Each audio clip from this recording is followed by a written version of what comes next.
आज दिनांक 8 मे रोजी कौटुंबिक न्यायालयाच्या आवारात 5 वाजता वकील अशोक कोल्हे यांच्यावर त्यांच्याच पक्षकाराने प्राणघातक हल्ला केला।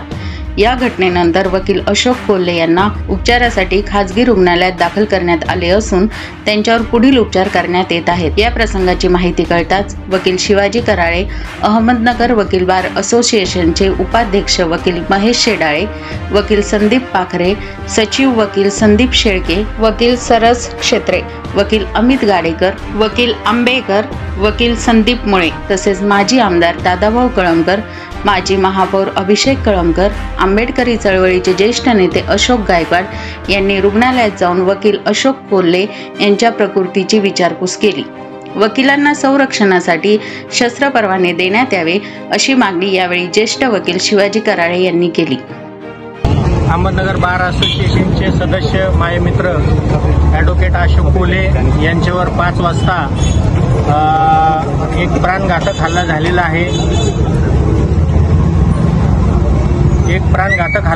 आहे। आता तो प्राणघातक हल्ला त्यांच्याच पक्षकारांनी केला असं सांगण्यात येतं। वास्तविक पाहता 1-2 महिन्यापूर्वीच अहमदनगर जिल्ह्यामध्ये राहुरी येथे घटना घडली। 2 वकिलांना आपले जीव गमवावे लागले, तेही त्यांच्या पक्षकाराकडूनच गमवावे लागले। असं असताना की जी कायदा आणि सुव्यवस्था, कोर्टाला जे प्रोटेक्शन पाहिजे, पोलिसांकडून जे प्रोटेक्शन पाहिजे ते मिळत नाहीये। कारण आज जरी आपण बघितलं तर नगर जिल्ह्यामध्ये वेगवेगळे न्यायालय आहेत, पण तिथं जे सुरक्षा रक्षक आहेत किंवा जे पोलीस आहेत ते हेडक्वार्टरचे अगदी रिटायरच्या बेसमेंटवर याच्यावर आलेले पोलीस तिथं आणून ठेवलेले आहेत की ते स्वतः या गोष्टीमध्ये काही लक्ष घालू शकत नाहीत। तसंच नवीन जिल्हा न्यायालयात सुद्धा काही लोक आहेत, प्रोटेक्शनला आहेत, पण ते दारातच बसलेले असतात। ते कधी कुठे फिरताना दिसत नाही, काही करत नाहीत, ते फक्त तिथंच बसलेले असतात। ते हेडक्वार्टरचेच माणसं आहेत। वास्तविक पाहता खऱ्या अर्थानं इथं पोलिसांनी न्यायालयात प्रत्येक ठिकाणी पोलिसाची नेमणूक होणं गरजेचं आहे। आणि माझी विनंती आहे पोलीस प्रशासनाला की त्वरित या जो आरोपी आहे याला अटक करण्यात यावी। तसंच महाराष्ट्र शासनालाही माझी विनंती आहे की आपणही आपल्या संबंधित गृह विभागाला तसे आदेश द्यावेत आणि प्रत्येक न्यायालयात पोलीस बंदोबस्त वाढवावा अशी माझी विनंती आहे। त्याचप्रमाणे प्रत्येक वकिलाला शस्त्र परवाना द्यावा ही एक विनंती आहे, जेणेकरून स्वतःचं संरक्षण तरी स्वतः करता येतील।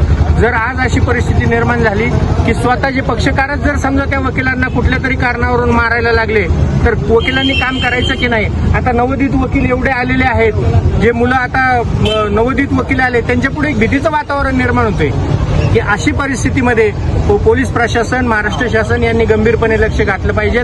त्याच पद्धतीने आम्ही बार असोसिएशन आणि सगळे कौटुंबिक न्यायालय वगैरे सगळे मिळून बार काउन्सिलकडेही याबाबत पाठपुरावा करणार आहोत। झालेल्या गोष्टीचा मी निषेध करतो। जुनं जे कोर्ट आहे तिथं त्या कोर्टाच्या आवारामध्येच सिनियर वकील ॲडव्होकेट अशोकजी कोल्हे यांच्यावर प्राणघातक हल्ला झालेला आहे। खऱ्या अर्थाने हा हल्ला म्हणजे वारंवार या घटना घडत आहेत। काही दिवसापूर्वीचाच मागं ज्या वेळेस वकील बांधवांवर, वकील दाम्पत्यावर हल्ला झाला, ती घटना देखील ताजी असताना नगरमध्ये असा हल्ला घडणं म्हणजे कायद्या सुव्यवस्थेचा बोजवारा उडालेला आहे।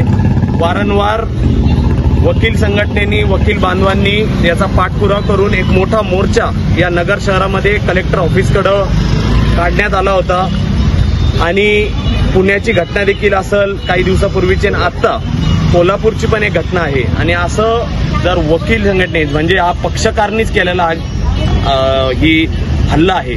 आम्हाला एवढंच सांगायचं आहे, एकीकडं लोकसभेची निवडणुकीचं अवघ्या 5-6 दिवसावर 13 तारखेला मतदान होणार आहे आणि अशा पद्धतीचं जर एक वातावरण म्हणजे वकील बांधव जे सगळं काही ही एक आपल्या शहरामध्ये, जिल्ह्यामध्ये कशा पद्धतीने जर भयभीत झालेले असतील आणि पक्षकारून मग पक्षकाराची केस एखाद्याची घ्यायची का नाही अशा पद्धतीची मानसिकता, अशा पद्धतीचं एक भयानक वातावरण या शहरामध्ये झालेलं आहे। या घटनेचं आमचे वकील बांधवांकडून तर निषेध केलेला आहे, पण सर्वसामान्य जनता या नगरमधली यांच्याकडून निषेध व्यक्त करतो। अजून सुद्धा इथं पोलीस प्रशासनाने काय धाव घेतलेली नाही। अजूनपर्यंत आम्ही मॅक्स केअर हॉस्पिटलला आता ऑपरेट करायला घेतलेला आहे। डोक्यावर मोठा हल्ला झालेला आहे. डाव्या डोळ्याच्या खाली देखील हल्ला झालेला आहे. वकील साहेबांना त्या ठिकाणी बोलता येत नाहीये. त्यांना कुठल्याही पद्धतीची कंप्लेंट देण्याच्या परिस्थितीत ते नाही. अशा पद्धतीने एक मोठी घटना या शहरामध्ये झालेली आहे. याची तातडीने पोलीस प्रशासनाने दखल घ्यावी आणि या घटनेबद्दल गांभीर्याने जर पोलीस प्रशासन घेत नाही ही दुर्दैवाची बाब आहे. मी समस्त सगळ्यांच्या वतीने SP साहेबांना या घटनेबद्दल हा नेमकी कोण आहे आरोपी, हा का झालेली ही घटना याच्याबद्दल तातडीने याचा तपास हा करण्यात यावा अशी या ठिकाणी मागणी करतो.